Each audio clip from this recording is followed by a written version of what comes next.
I am the Tofu Golem. Please enjoy the video. You start by ensuring Xcode and the command line tools are installed so the compiler is available. Once done, open Xcode and create a new command line tool project, selecting C as the language. Make sure to name the project and choose a clear folder location. This keeps build paths predictable.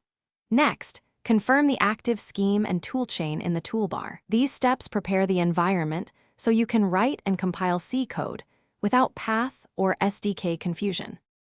You now create source and header files, keeping declarations in, H and implementations in, C for clarity. Once your files are added, open build settings to set header search paths, include directories, and any other C flags such as wall or std equals C11. This controls compilation behavior. Then build the project to catch compile errors and warnings. If successful, run the executable from Xcode's Run button. The console shows stdout. This workflow lets you iterate quickly and diagnose issues early. You finish by debugging. Set breakpoints and use step over and step into so you can observe program flow and inspect variables. Once code runs, enable address sanitizer or undefined behavior sanitizer in the scheme to catch memory issues.